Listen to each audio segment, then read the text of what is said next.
Hi everyone, my name is Dina. Today I'm going to show you how to make my Storm's Path Bracelet. We're going to use some StormDuos as well as different size seed beads. So go to that link or that list that is listed down below and look at all your supplies, gather those up, and then meet me back and I'll show you the first step. So for our first step, we have our Dragonthread, size 8. I'm using the gray today, and you can use basically whatever color that you want to with your StormDuos. On my sample that I did, I have a lot of the white colored beads. That's the reason why I did it as a sample. But as you can see, I decided to use a darker color thread, so I used the black color thread. And that was kind of to go along with the Jet AB StormDuos that I decided to use for the StormDuo color. So that way it kind of played with that. So you can either do a contrasting color like this, so your thread stands out, or you can do more of a color that's going to go closer to the bead colors that you're using. Completely up to you. Just another option for you. So in this bracelet, we're going to go through basically little components. So you can make as many of these components as you want, or you can make as little of the components as you want, and then just add something else to it. So for me, I'm going to make, I think it was a total of 10. 1, 2, 3, 4, 5, 6, 7, 8, 9, 10. Yep, 10 for the bracelet, and then I have 1 for the charm. So the charm is basically the same way that we're going to do this whole bracelet. So you just do one at a time. So on this, I'm going to pick up one of my StormDuos. It doesn't matter which hole that you're going to go through. In my bracelet, I'm going to have my StormDuos facing in one direction, and then the next one is going to face in the opposite direction. So I'm going to start off picking up a StormDuo on the inner or the smaller side, going towards the outer or the larger side. And then on the next one, I'm going to do the opposite. I'm going to start off with the larger side or the outer side, going towards the inner side or the smaller side. Now, knowing me, I like to switch up words sometimes, not intentionally. A lot of the times it happens. So if any of that gets confusing, just go back to this part of the video to see which side that I'm talking about. I try to show you too, so hopefully it doesn't get too confusing. So go ahead and pick up one of your StormDuos, doesn't matter which hole. And then we're going to pick up 5 seed beads. So a 15, 3 11s, and a 15. And we're going to pull that all down to the stop bead that we have down in the bottom. I don't know if I said if we had a stop bead, but I have a stop bead on this one. And then I'm going to round through the storm bead, the StormDuo. So that way it puts those 5 beads down at the tip of the StormDuo. Now we're going to add 3 more 11s.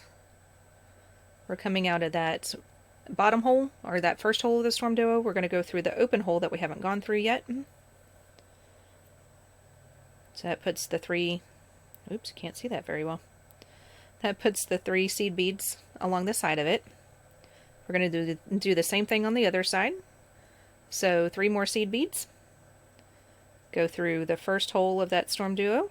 Try not to go through any of the other beads just yet.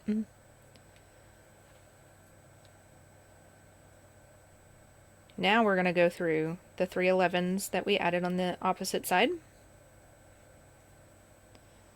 Then we're going to go through the upper hole of the StormDuo one more time.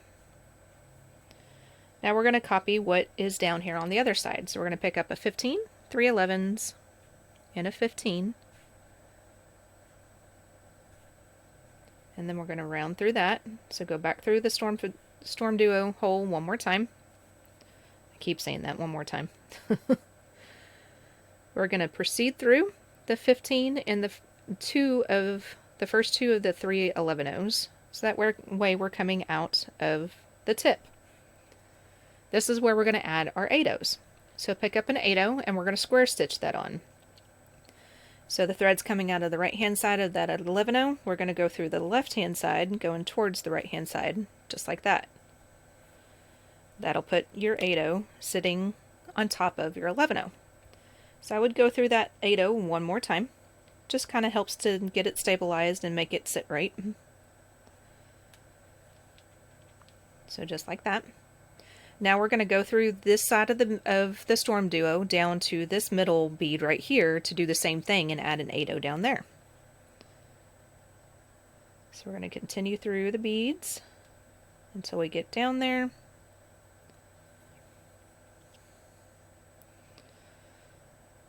And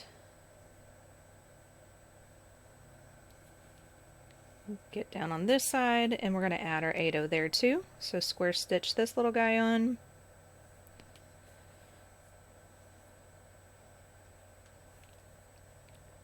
And pulling tight each time, kind of keep your tension a little tighter while adding your square stitched 8/0s on. So that way they sit nice.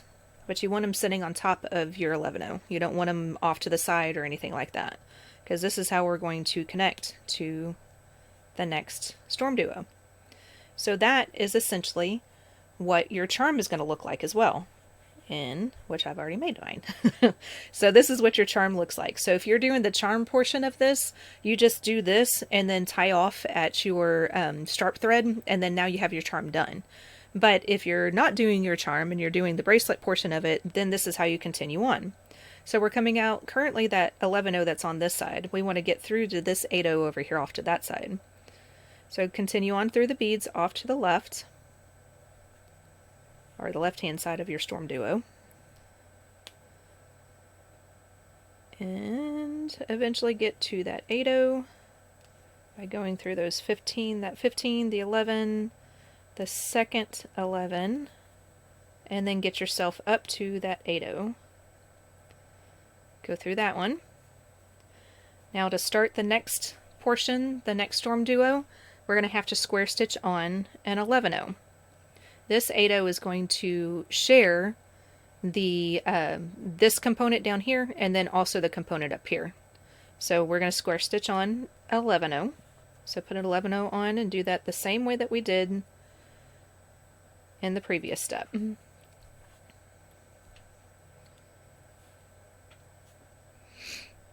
There you go. And so, oh, I didn't go through it twice, or did I? Yes, I did. Okay, so there it is.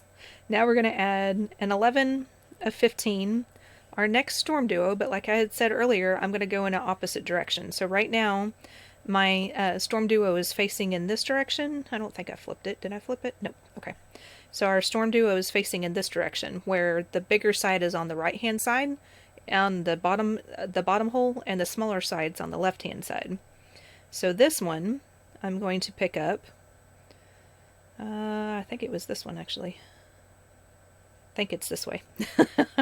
If it ends up going in the same direction, it's fine. Just you pick it up in whichever way that you want to, because now I'm getting myself confused. And then we're going to pick up a 15 and an 11. So the total beads, there again, is an 11, 15, StormDuo in whichever direction you want to go in, because I'm confused now, and then a 15 and an 11. And then we're going to round out through that 11/0 that we're coming out of on the product. And then that gets your beads set up like that, and in the same direction that I did it the first time. Oh well, doesn't matter. It's handmade. We got proof now. So continue through your 11 and your 15, and then go back through the StormDuo one more time, and now you're set up to where you add your 3 beads on the right, or on the side of the StormDuo, and then the 3 beads on the other side of the StormDuo. Then you go back through your seed beads on the left that you just added, and then you add your 5 seed beads at the top, and then continue through to that middle seed bead, so you can add your next 8/0. Once you get that done, you can either continue on, or you can go back through the beads one more time. So what I'm talking about, because I forgot, that's usually what I do, is to go back through the StormDuo again, and this is pretty much the bracelet. 2, 3, 4, 5, so there's 5 seed beads. Round this out. Come on now. Nope, don't go through that 11/0. Just the StormDuo. Maybe. There we go. And then go back through your 15, and then your first 2 11s. And then square stitch on the next 8/0.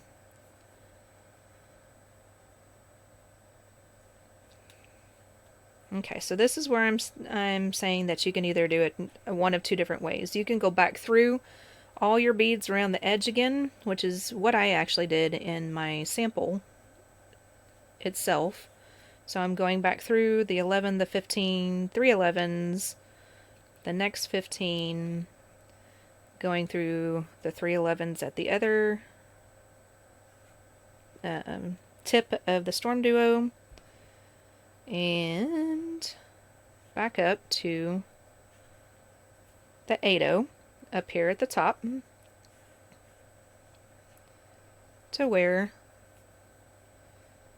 I follow my path of my thread to get back to that 8, and then now I am set up to add my next portion of the bracelet. So like I said, I did 10 of these, and then I did an 11th one that's going to be for a charm. So do whatever length that you need. The 10 was somewhere around a 6 and I think a 6 1/4 of a bracelet, and that's one reason why I add extension chain, which I'll show you how to do here in just a second. So go ahead and get the amount that you want done on that, and get the rest of your product, or the extension chain and your lobster clasp or whatever you're using for your clasp. Get all that out and get that ready, and I'll show you that next and last step. Alright, so now that I have the base of the bracelet done, and there's my 10 pieces of my components, and then I have my little charm here. I also have an extender chain, and that is with what I made it with. Wow, that came out weird. Okay, so I made it with 14 of the 4mm jump rings. Put them all together. That's going to add about 1.5 inch-ish or so to your bracelet. So just depending on how much more room or how much more of a length that you want, then you can add as many as you want. To put this on, we're going to open up one of the ends of the jump rings, one of the 2 ends, and then it doesn't matter which side unless you're specific on which way that your StormDuos are going in and things like that. But with the charm being at the end, it's really going to kind of flop around anyway, so it really doesn't matter, I don't think, at least. But you just put it through your 8, and then close up the jump ring. Then we'll add our charm to the end on the other side. So figure out where the opening's at. It's kind of small, it's really far away from my face, sometimes hard to see.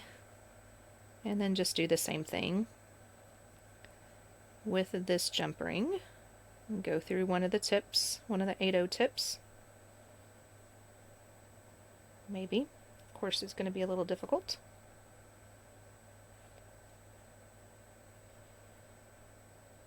It's being difficult because it knows I'm recording. Okay, we'll go this direction, see if that works. That actually worked. Okay, so that 8 is on that jump ring. So I'm closing it up with the other pliers. And then now we have our extender with our charm on it. The other side, we're going to do the same thing and add our lobster clasp. The only reason why I chose to do lobster clasps with this one is that I'm starting to run out of some of the clasps here at the house. So it's just a lot easier just to try to use what you have here at the house. But just go through your 8 the same way. And then I add my lobster on afterwards. You can always add your lobster first and then put the jump ring on the 8. It's whatever is more convenient for you. And then close it up. Of course, this one's going to be a little bit difficult too. There we go. Seems like it always happens that way. Alrighty. So now you have a complete bracelet with a little bit of an extension on it. Thanks so much for watching my Storm's Path bracelet. So don't forget to like and subscribe so that way you'll be notified whenever PotomacBeads comes out with new videos. Also, if you need any of these supplies that I used in this video, they are listed down below again. They also have links down there that you can follow to Potomac's website, so that way you can purchase whatever you need. So there again, thanks again for watching. Stay tuned for the next video because I know it's going to be a good one.